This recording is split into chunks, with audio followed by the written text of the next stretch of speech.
I'm ready to roll. I've looked all over my truck and I can't find my wallet. It's just gone. I know I had it. I used it yesterday.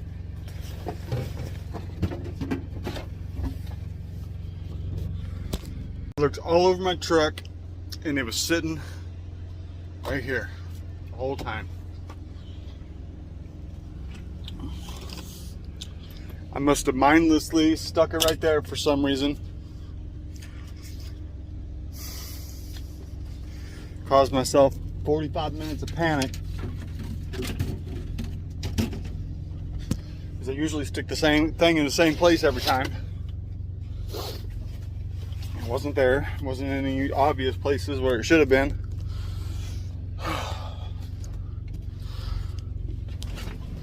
That's a bummer.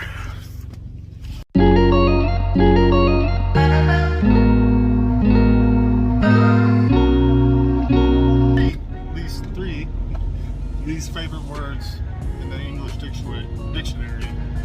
I have to. I don't like those words because it completely removes personal responsibility. So I'm at the truck stop. I've been in this truck stop probably 1,000 times. I've bought tobacco products from them almost every time I go in there.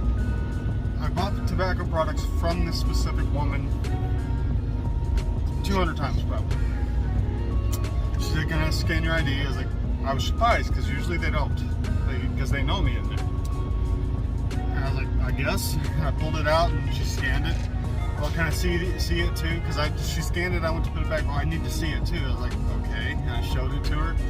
She's like, "I have to." Yeah, that's an interesting term.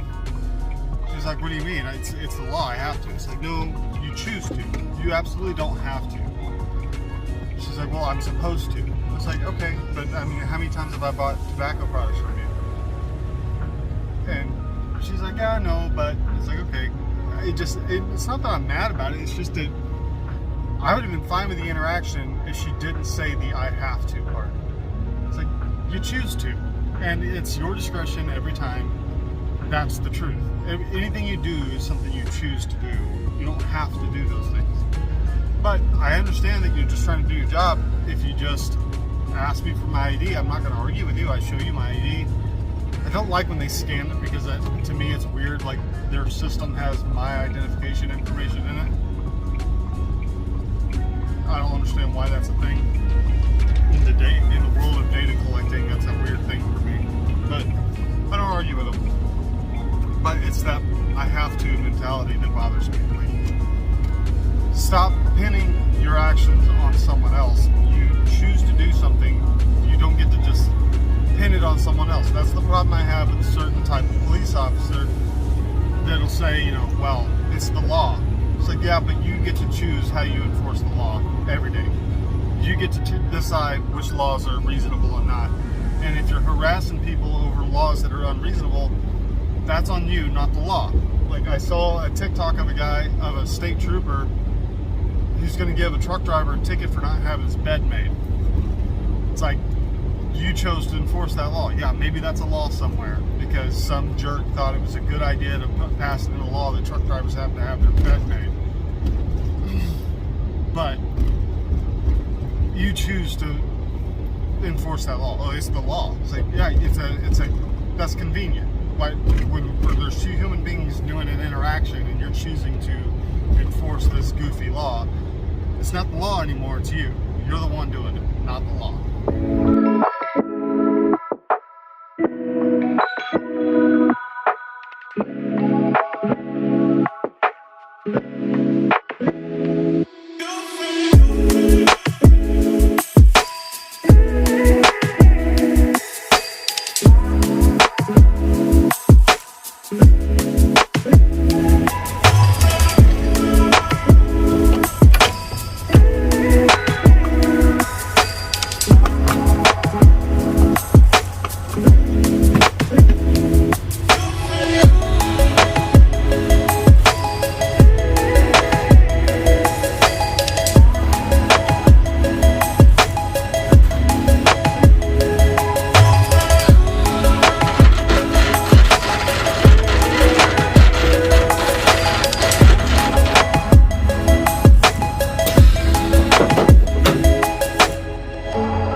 douche.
Actually got the tandems to slide on that ice. That's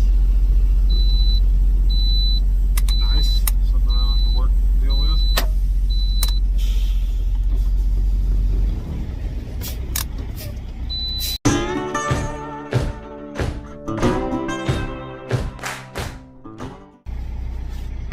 That's my favorite lady.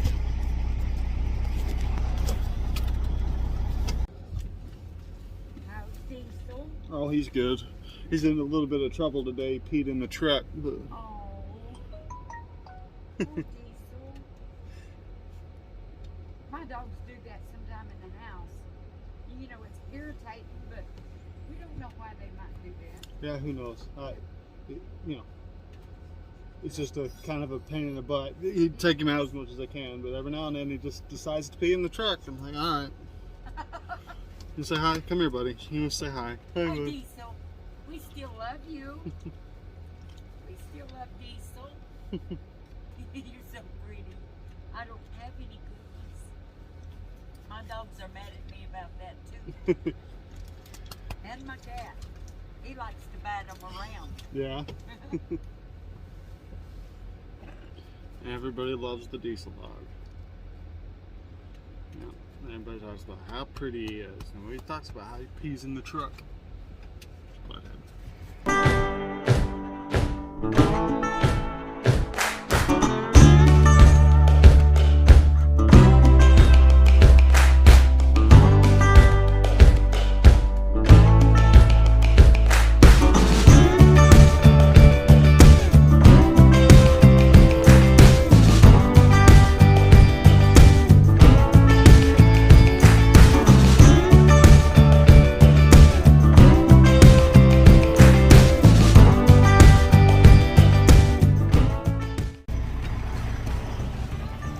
Got a warning light here on the trailer saying I got some air coming out of the rear end. Oh, I gotta keep the truck running.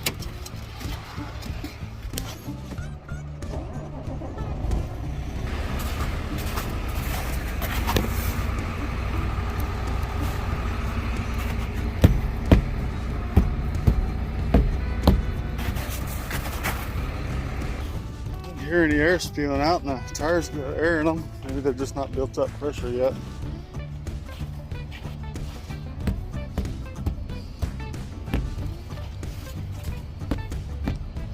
Yeah, it feels a little low. It's taking a little time to get air pressure built up. Thought I better check.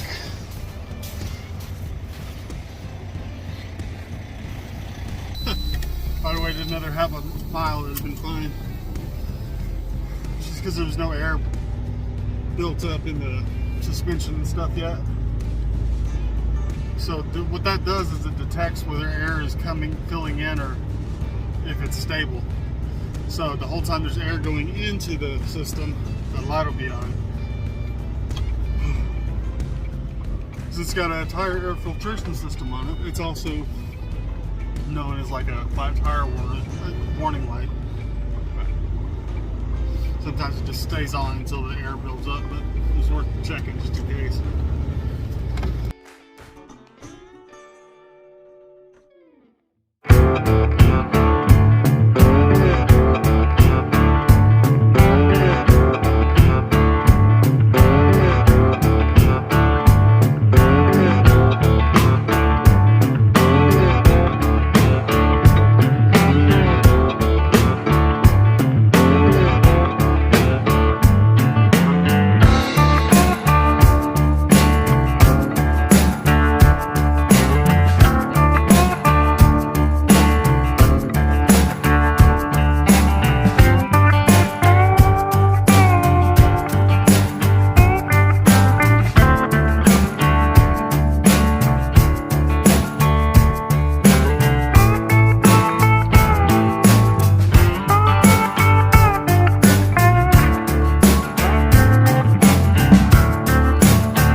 way cheaper and just as effective as Windex.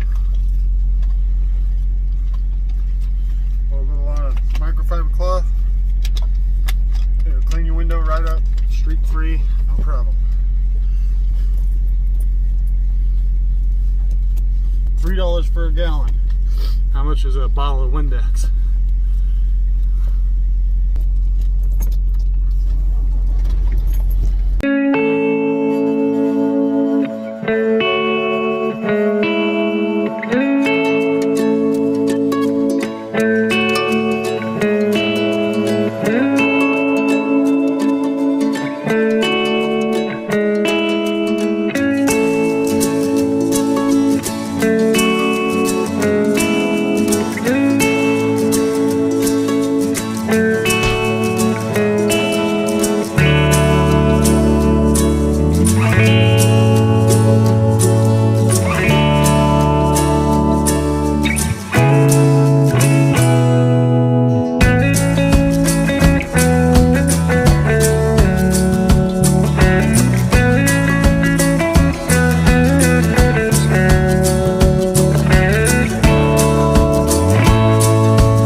Sorry, it's a little dark.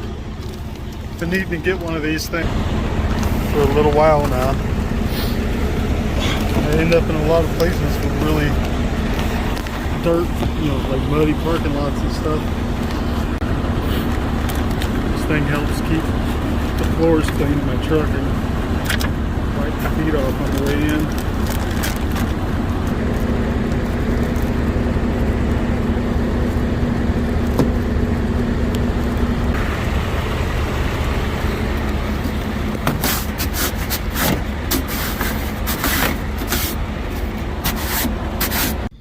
About 4 hours from my first stop there in Bolingbrook.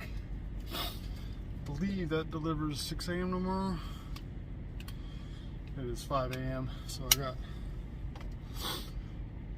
19 hours or so I can sit here. I need to sit here. Yeah, 6 a.m. tomorrow morning. Anyway, I'm done for the day.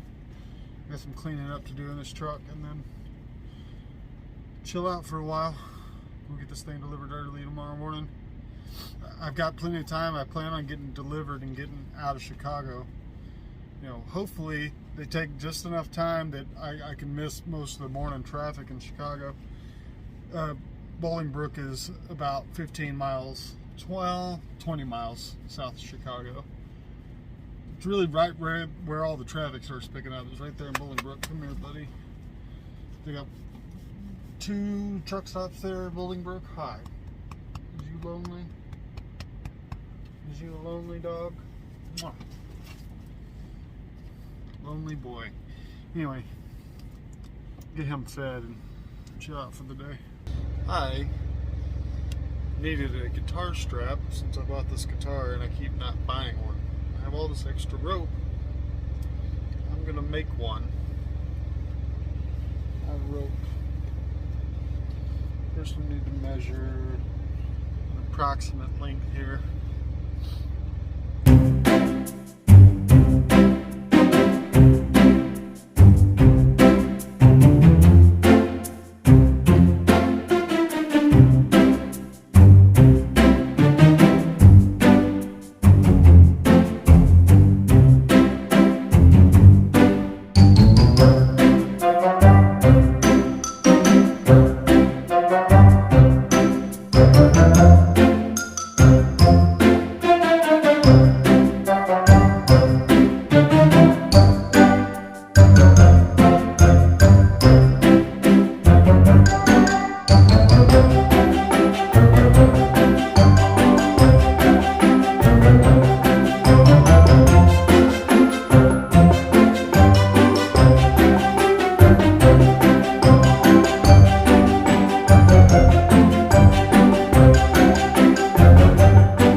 Not too bad.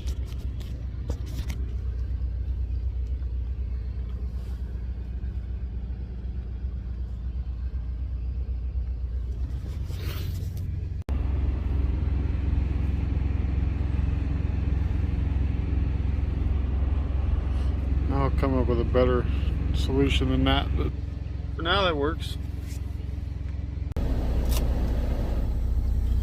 I'm gonna head up to Bolingbrook. I tried to sit here as long as I could because 6 o'clock's pretty early. That's probably what time they open there, and I can't tell if there's going to be a place for me to get out of the way when I get there or how busy they'll be. It kind of looks like a small facility, so hopefully I can get in and out of there pretty quickly and get on out of Illinois up into Michigan somewhere, park for the day. About 4 hours up there. If they take an hour or two to unload me, and then I can get another 3 or 4 hours outside of Chicago into Michigan, I'll be happy with that. Find somewhere to park and then go deliver the rest of this thing tomorrow morning. Byron Center, Michigan, and then Romulus, Michigan for 10 a.m. for Kroger. It's a big Kroger facility. I'm not a big fan of that one, but they're usually pretty reasonable at getting you in and out. And then my next load doesn't pick up till the next morning in Paw Paw, Michigan, the Coke plant or Coke distribution center.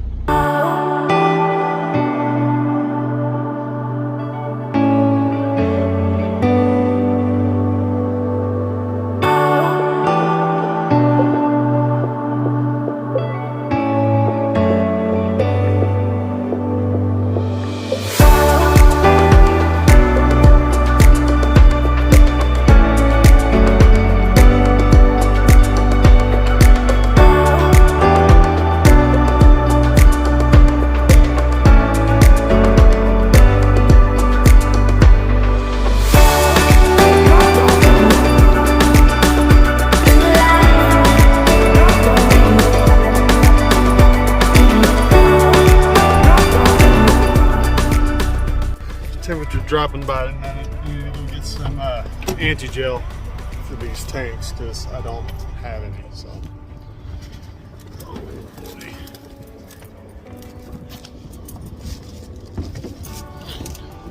I'm not sure how cold it's supposed to get, but don't want to gel up, so better be safe than sorry. It's not just cold; it's freaking windy.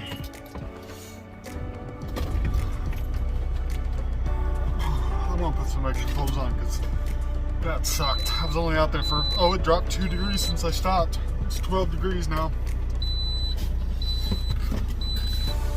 I'm gonna put some extra clothes on because it's cold.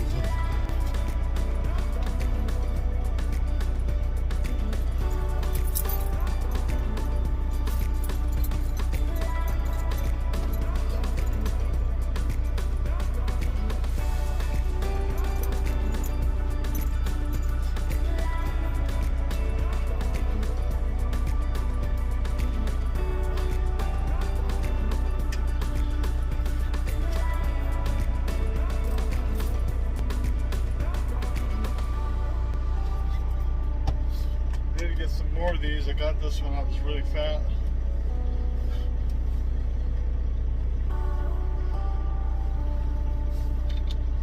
So it's a little on the loose side.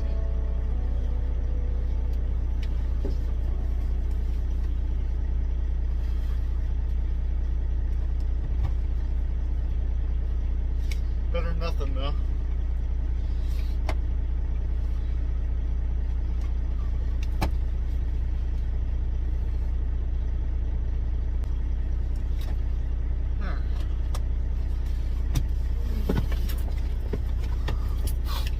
You gotta buy a bunch of fancy, $500 winter jackets.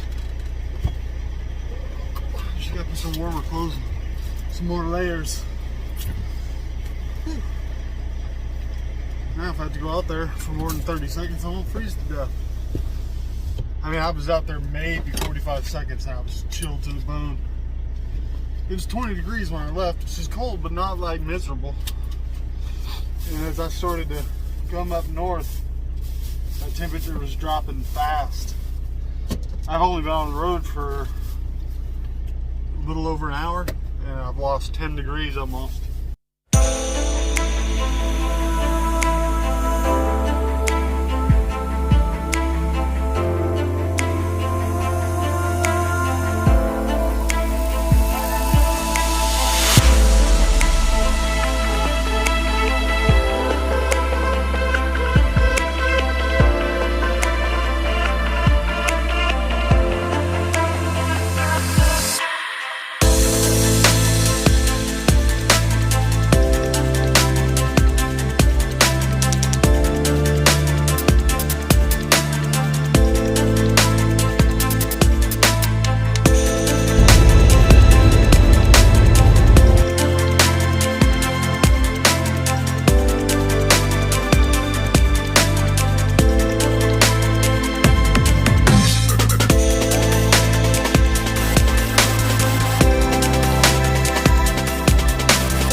That guy back there is 2 miles behind.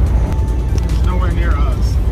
The dude burst in front of me 10 feet in front of my truck at 70 miles an hour. So stupid. I don't understand why he did that. You know, I honked my horn and had to merge as not to tailgate. Why would you do that? It makes no sense.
satellite because you got to drive through the employee parking and then take this super tight right-hand turn, go to the end of another thing of docks in between things, and there's no signs telling you like where to go. So I was just trying to look for fresh time. Got all the way to the end where there's this little turnabout thing and a really sharp right-hand turn, and that's where you see the first sign that says fresh time, and that's where I'm going, and it tells you to go that way. Then you go through a JB Hunt parking lot and another right-hand turn all the way around. And if I'd have followed the signs at the street, I'd have went down a block that I could never have gotten to this place. There's only one way in, one way out. There's no signs telling you to go that way. You just kind of have to guess. Thank God we live in the modern day where I can look at the satellite view and realize there was really only one way around. That's how I found my way back here. But Lord, like, how much does a piece of paper on a freaking stick cost to tell you which way to go? Like, I wonder how many drivers get back here and get completely lost and have to figure out, call somebody, because it does not look like you should go that way. But I saw that lady just went in and checked in, so I'm going to go check in too. I'm a little early, about an hour early, but if they're checking people in, I might as well go get checked in too. Oh yeah, got down to 3 degrees. Not warm.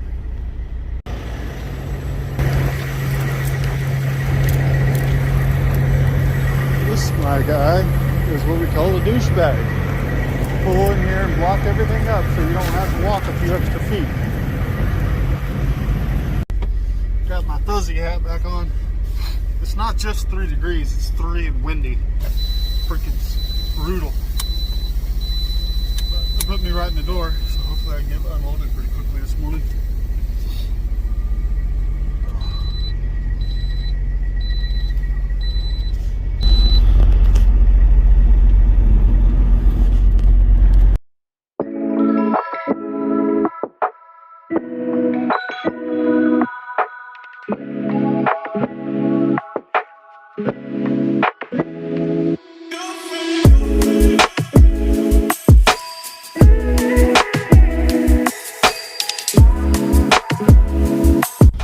Actually only 3 hours away from my next stop. Delivers, I'm pretty sure it's 7 a.m. tomorrow.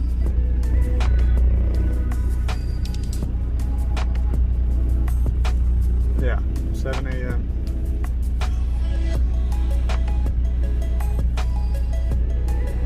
So I'm going to be shut down by 3 o'clock tonight, this afternoon, so I can roll out at 3 or 4 o'clock. 3 o'clock. And then hopefully that place is as quick as they need to be, because then the next one's at 10:30 a.m. And then I pick up the next day at 2 o'clock in the afternoon. And it's Coca-Cola, so I can't be there until 2. That's how Coca-Cola works. As you can see that. Heat won't come on, nothing works. I have a suspicion of what's wrong. I'm gonna start this truck and get the heat running because it's 40 degrees in the truck. And go take the cover off this thing. I think I lost the belt.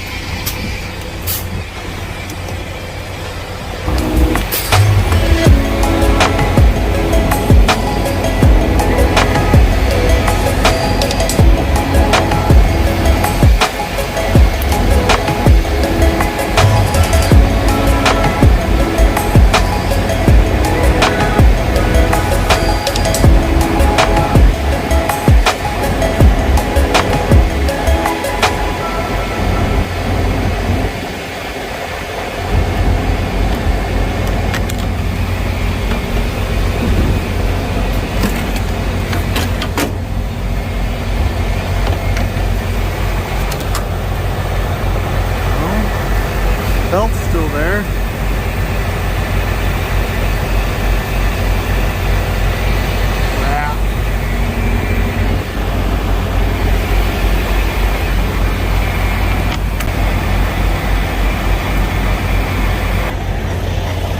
That sucks because I don't know what's wrong with it now. Oh.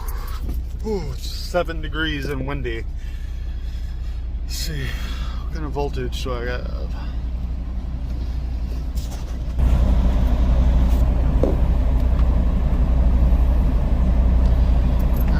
14 volts almost.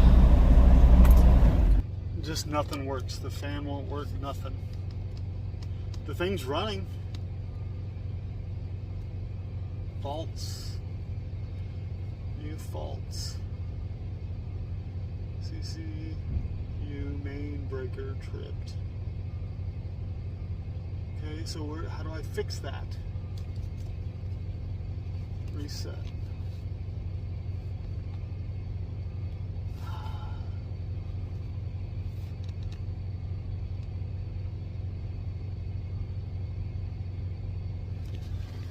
I guess I'm calling service department.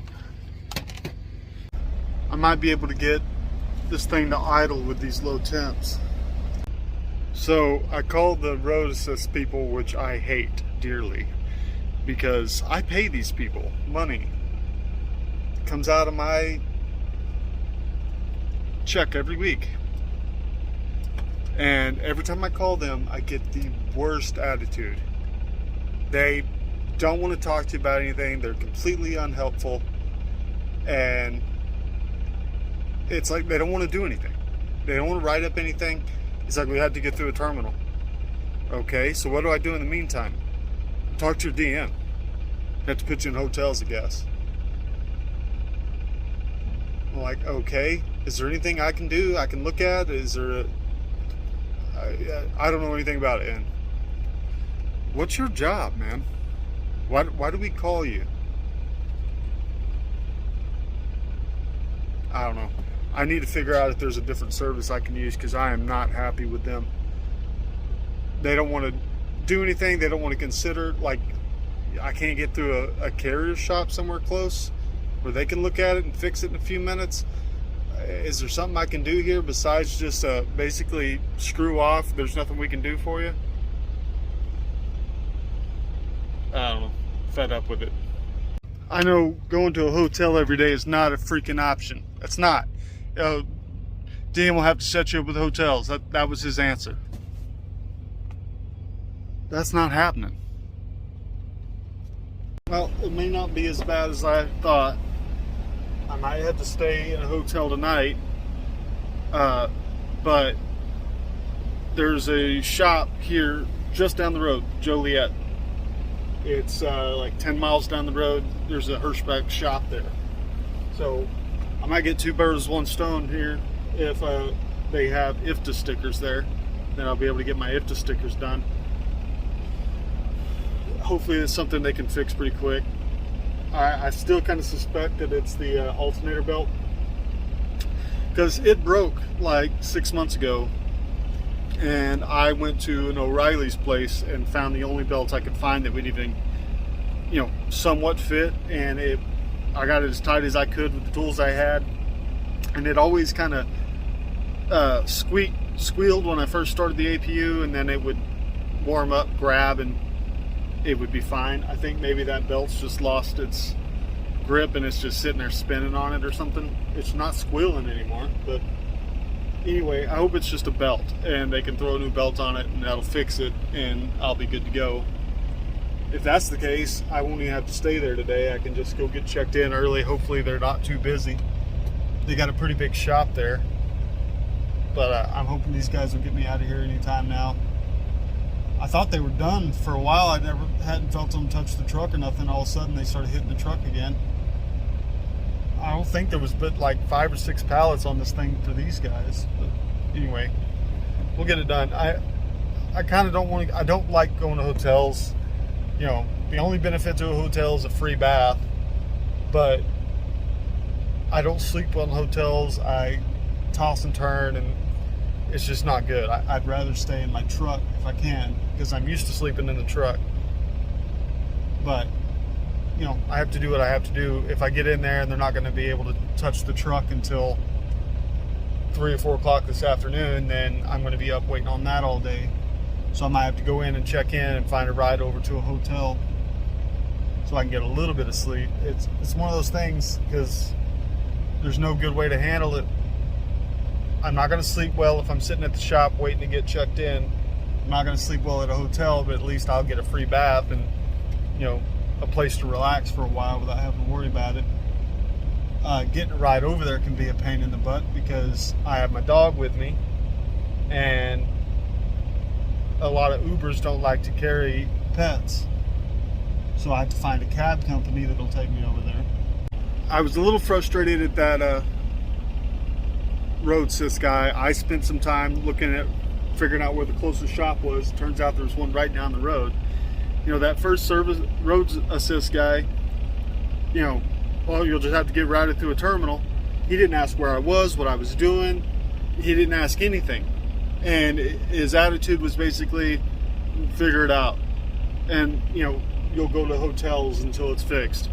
I was like, okay, so we're not going to make a plan here? You're just going to tell me we need to get routed through a terminal? I don't know where all the terminals are. I haven't been with them long enough. Turns out there's one right down the road in Joliet.